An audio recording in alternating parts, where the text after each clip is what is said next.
Good morning and welcome to today's webinar. The topic today is occupational cold stress. My name is Dane Sprankle. I'm an occupational safety and health consultant with the PA OSHA consultation program.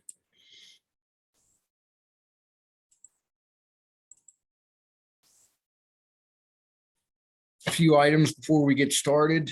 If you have questions during the webinar, please submit them via chat. We do ask that questions be relative to the topic we're discussing today. If you have other questions, you can always contact our program and a consultant will be available to assist you. The presentation is being recorded and will be available on our website within a week of the webinar. We will also have the PowerPoint as well as any question and answer available as well.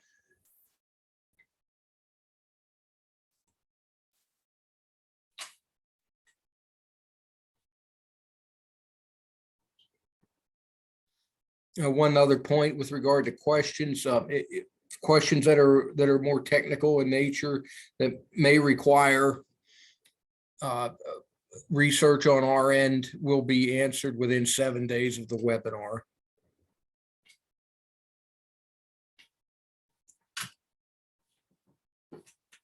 There's just some general definitions that we'll talk in more detail about these later on, but cold stress, frostbite, trench foot, and hypothermia. Cold stress, by definition, is driving down of the skin temperature and eventually the internal body temperature drops. Frostbite is freezing of the skin and underlying tissues. Trench foot, also known as immersion foot, is due to prolonged exposure to wet and cold temperatures of the feet. And hypothermia is when body heat is lost faster than it can be replaced. And the point where it is considered to be hypothermia is when the body temperature drops below 95 degrees Fahrenheit. So again, those terms are, you will hear them obviously in more detail later on in the presentation, but those are the most common terms you hear when we talk about cold-related illnesses. What is the scope of the hazard of cold-related illness? In Pennsylvania, pretty much any occupation that is outdoors is going to have that potential risk associated with it. And some indoor occupations as well. Examples of outdoor occupations include construction, police, firefighters, landscaping and snow removal, baggage handling at airports, oil and gas workers, utility workers, delivery workers, postal workers, which obviously are delivery workers as well. And I'm sure there's a lot of others. As far as indoor occupations, some refrigerated warehouses, for example, have areas where temperatures are at 0 or below. So areas like that, even though they're indoors, are obviously there's a risk of cold-related illness there as well. Statistically, last year there were about 1,330 deaths associated with exposure to cold temperatures.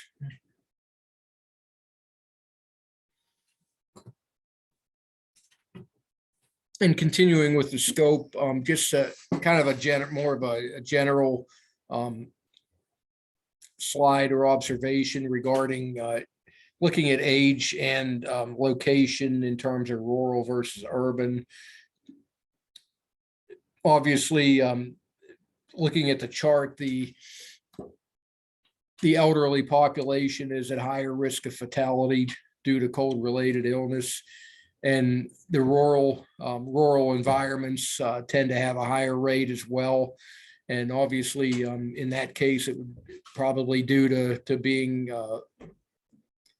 at a greater distance from emergency medical services or even a warm environment to, if somebody is suffering from a cold illness, for them to be able to get warmed up.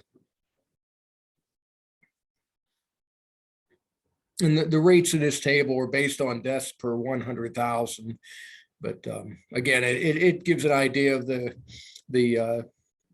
some of the factors that can actually contribute, and the age factor is obviously probably the biggest one, outside of temperature related and environmental factors.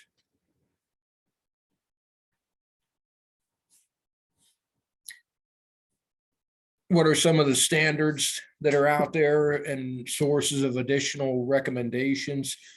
OSHA does not have a specific standard for exposure to cold, but they do have a general duty clause, which in a nutshell requires an employer to furnish a workplace free of recognized hazards that are causing or likely to cause death or serious injury.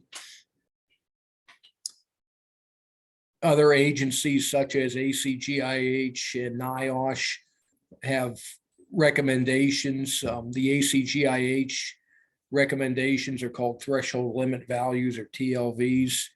ACGIH stands for American Conference of Governmental Industrial Hygienists. Their recommendations are not consensus-based, they're health-based only.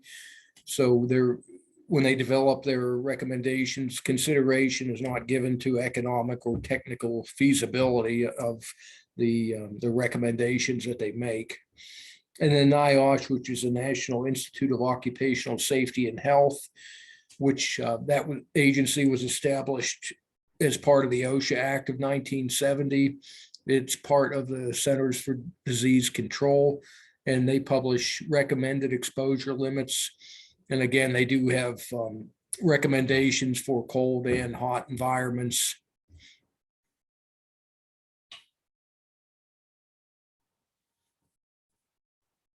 So what is cold? How do you define cold? The four biggest factors are obviously ambient temperature is the first one most people think of. Humidity and moisture, they're listed separately. They're related though, in that moisture or water conducts heat away from the body much faster than air, due to the thermal conductivity is much higher for water. So higher humidity, it feels colder because the heat leaves the body quicker or easier. For wet or just moist environments with wet clothing, gloves, shoes, etc., it's the same situation in that body heat is conducted away from the body much quicker than it would be with dry garments. And then, of course, wind chill is the other one that people were intimately familiar with in Pennsylvania.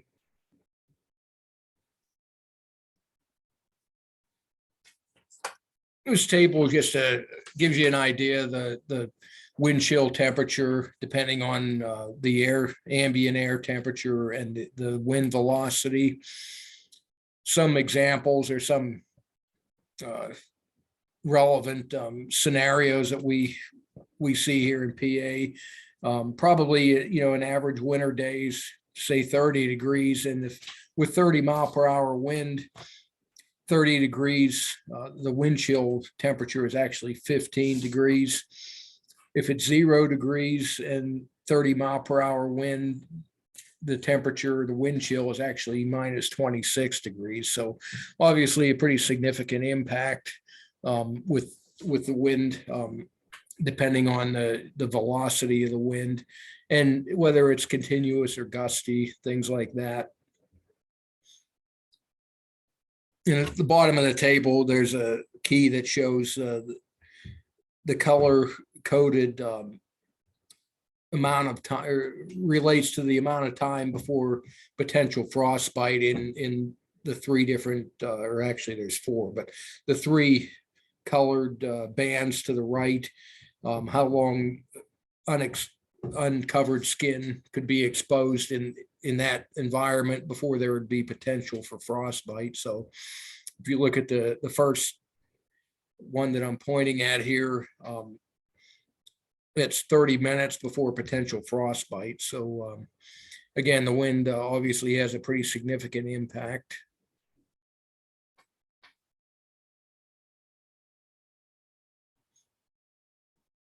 And what are other risk factors for suffering cold-related illness outside of just the temperature and wind chill and humidity? There's some predisposing health conditions such as high blood pressure, hypothyroidism, diabetes. People with those conditions are more vulnerable. Poor physical conditioning, overall poor health. Again, people that are in those conditions are more vulnerable to cold-related illness. And then age, as we talked about in an earlier slide, the older population is much more susceptible. So what are the three primary cold-related illnesses? Are hypothermia, frostbite, and trench foot. We talked about these earlier. I'm going to go over more detail on signs and symptoms and treatment for each one over the next several slides.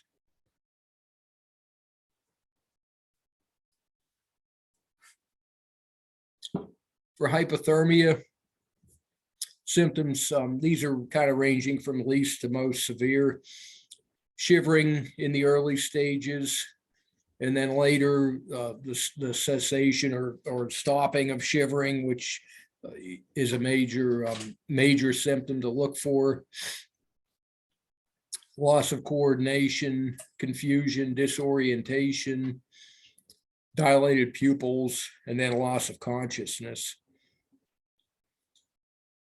The treatment is to call 911 immediately if it's an emergency, if it's progressed to an emergency situation. Otherwise, seek medical attention ASAP.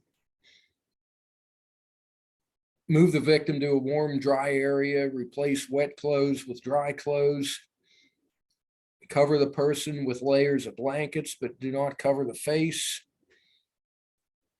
And if medical help is greater than 30 minutes away and the victim is conscious, give them warm, sweet drinks. Place warm bottles or hot packs in the armpits, on the sides of the chest, and in the groin to try to raise their body temperature.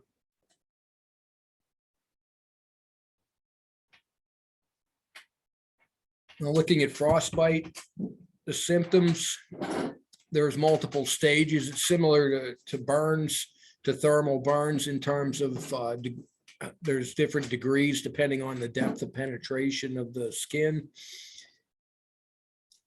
The first symptom would be red skin with gray or white patches. Numbness, obviously that would be one that the victim would have to tell somebody about.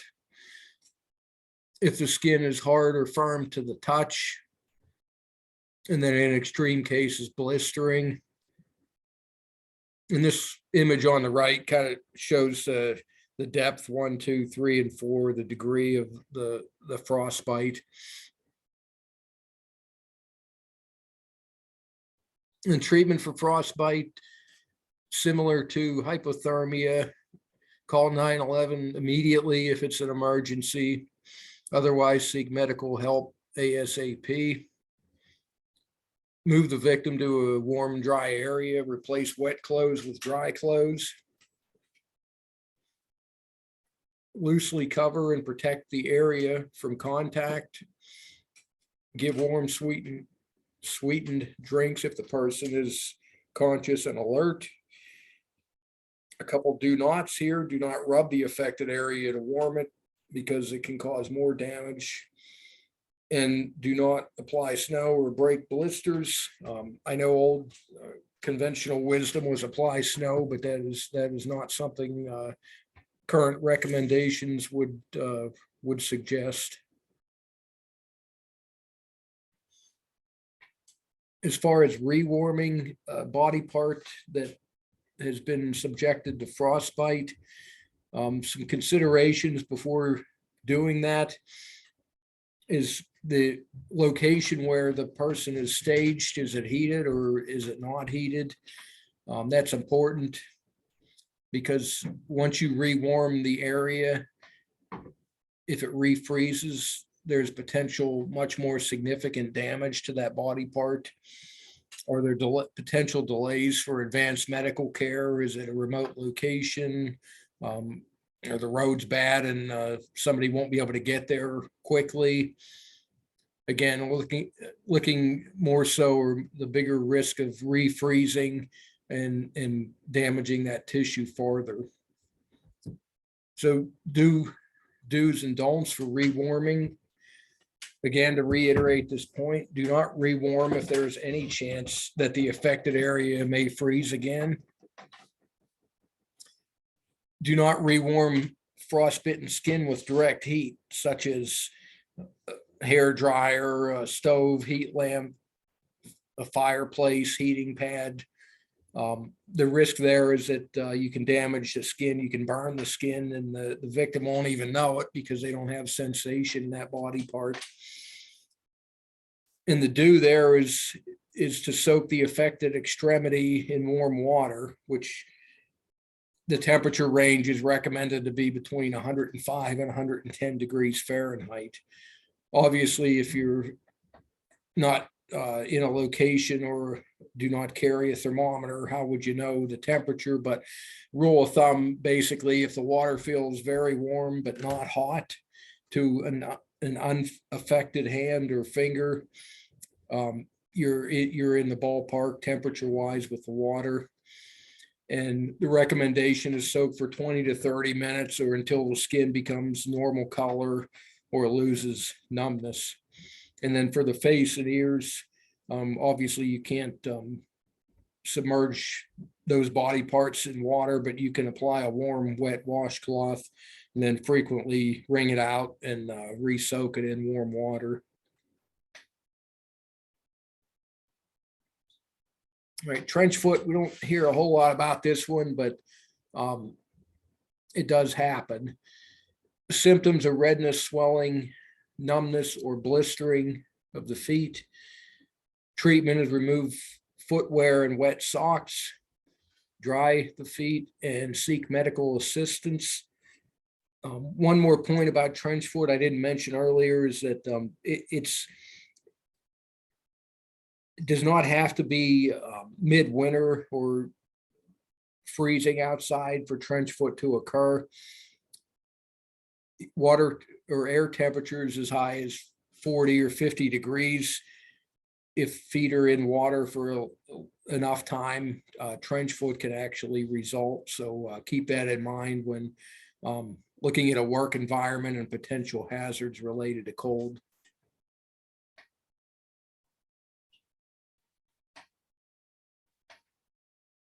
All right, moving ahead, hazard controls. Obviously, all the medical treatment and observation of symptoms won't be necessary if we can control the hazard. So that's ideally what we'll do rather than deal with the effect after.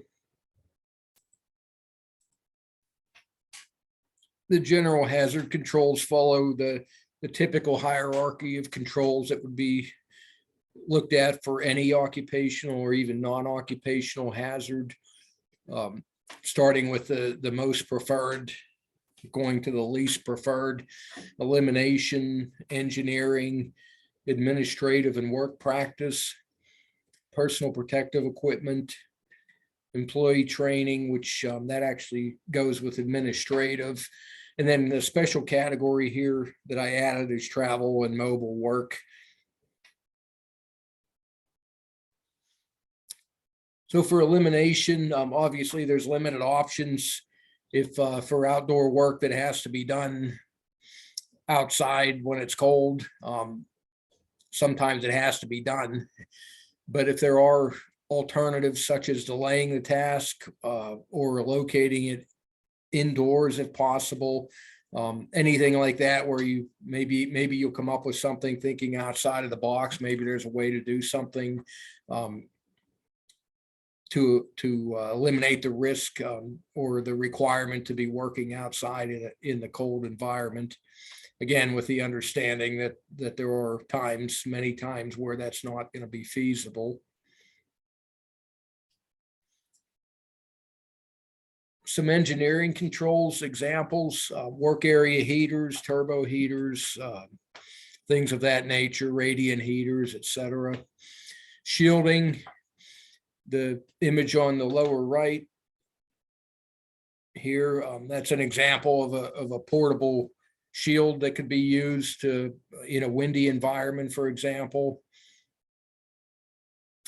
Enclosures on ride-on equipment, obviously, if you can have excavators and outdoor equipment that have a heated cab, or at least a cab, that would reduce exposure.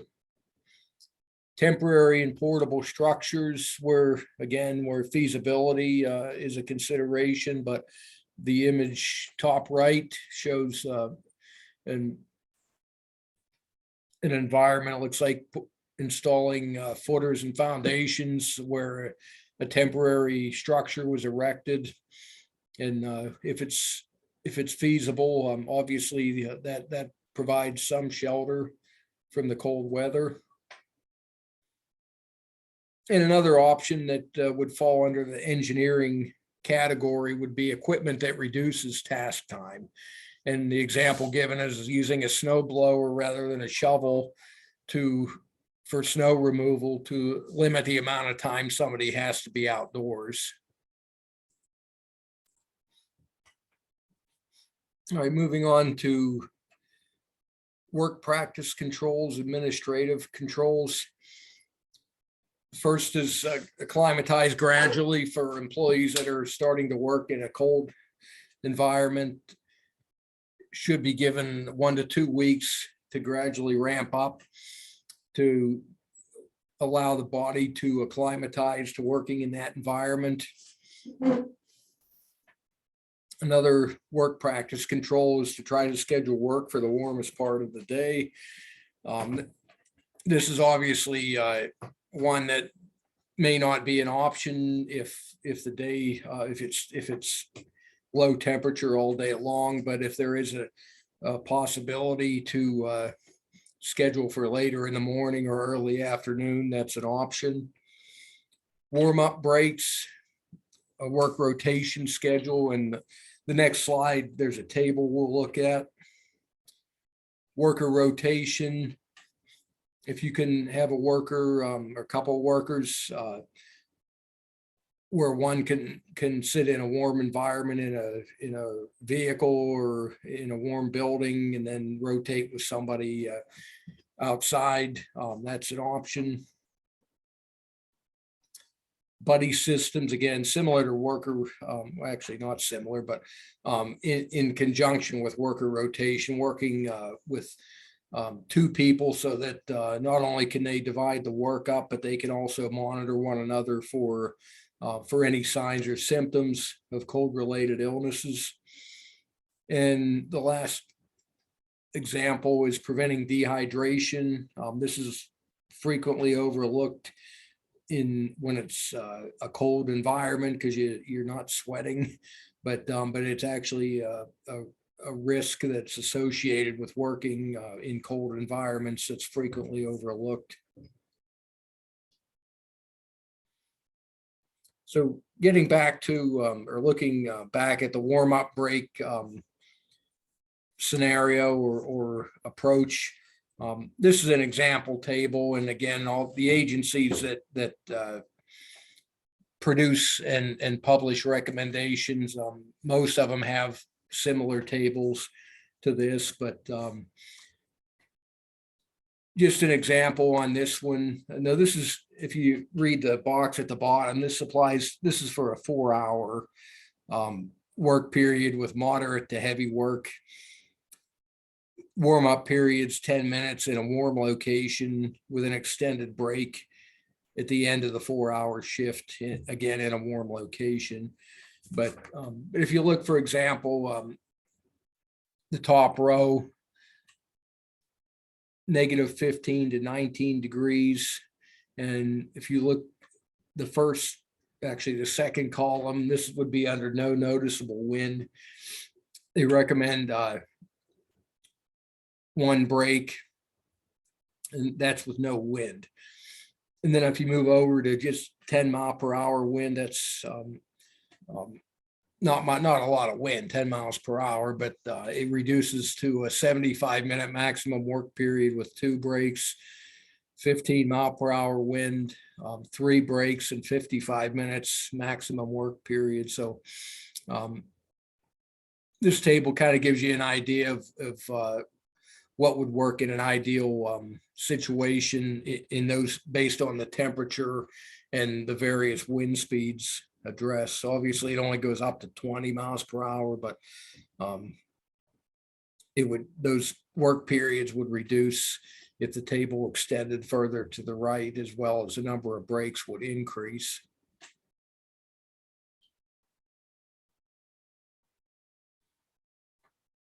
Okay. Looking at personal protective equipment, this would be 4th in the hierarchy of controls. The first bullet there, the importance of layering. The recommendation is a minimum of 3 layers of loose fitting clothing. Tight clothing is not recommended because you don't have the air space in between the layers. And the recommendation for the middle layer is that it be wool or synthetic, because it provides insulation even when it's wet or damp. And then the outer layer should be wind and rain resistant. Hat, face covering if appropriate, insulated gloves, mittens are even better if the work permits it. Insulated and waterproof footwear. And a tip on fabrics, this kind of goes back to the first bullet point.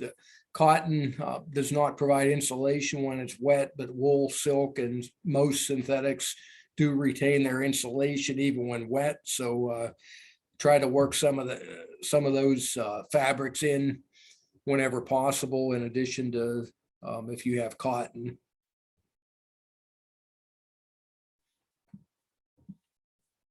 Okay. Training for workers that are potentially exposed or at risk for cold-related illnesses. The general information that should be provided would include the recognition of the hazard and risk factors. What are the protective measures, and what is a hierarchy of controls? Why would you prefer, or why would you encourage an administrative control over a PPE, or why would you prefer engineering over administrative? Because if you can eliminate the hazard or control it at the source, you don't have to rely on personal protective equipment or a worker rotation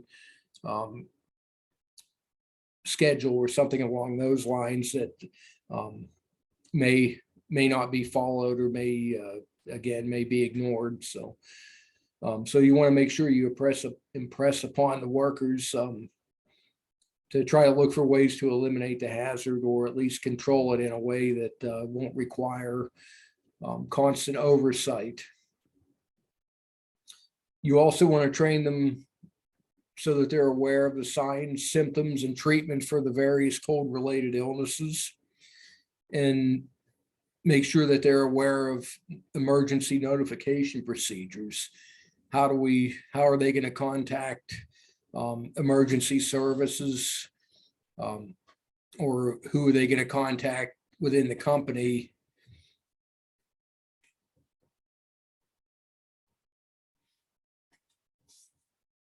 For mobile work and traveling, just some tips here that would apply as much at home as they would at work, but obviously check the weather beforehand. Make sure that the vehicles are equipped with an adequate supply of emergency equipment, such as snow shovel, broom, ice scraper, some type of traction additive like sand, cat litter, jumper cables, flashlight, flares, etc. Cell phone with charger or two-way radio, definitely. Weather radio, emergency food, water, or blankets. And again, this information would apply to to anybody at home as much as it would to somebody working. But from an occupational perspective, if you're traveling further distances or you're potentially in a work environment where it may be difficult to drive away or to get back to the home office, keep those considerations in mind. In vehicle upkeep, again, very important and applies equally at home as it would at work. Good tires, battery, washer fluid, engine coolant, windshield wipers, basic stuff that we've all learned when we first got our driver's licenses.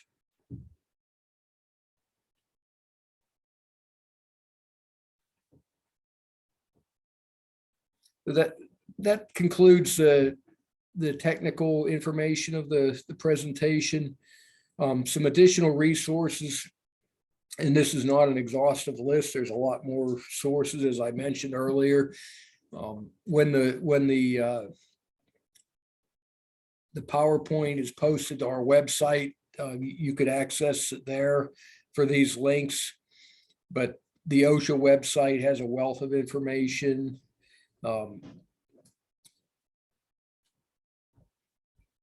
CDC, OSHA. Well, the first three are all OSHA.gov, but again, there's significant resources available there, and again through the CDC, NIOSH, and multiple other sources. So I highly advise you to review a lot of those information sources if you're looking, especially if you're looking for potential ways to control employee exposure. But just for general training information, handouts, things like that, all that stuff is available, and most, if not all of it, is free of charge.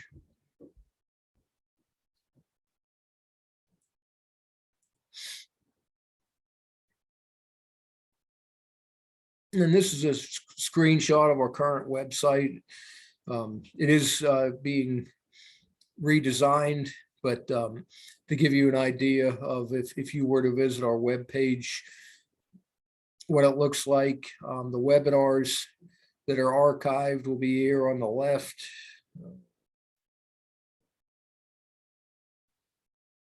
Let's see. Right here, I'm sorry. So the drop down here, this webinar that you're listening to today will be on this site within a week, and the associated PowerPoint as well. And we have several years worth of archive webinars there. Again, all free of charge, publicly accessible. You don't need to register to access it. So, and we also have some little short training videos on various safety and health topics, the focal point series. So there's a lot of information there. And for anybody interested in requesting a consultation, the free request, the consultation request button is right here. Here's our contact information. There's my name and email, as well as our program information, Twitter and Facebook as well. And our next webinar is scheduled for April 13th at 10:30 a.m., addressing exposure assessments, why, when, and how. Thank you, and have a good afternoon.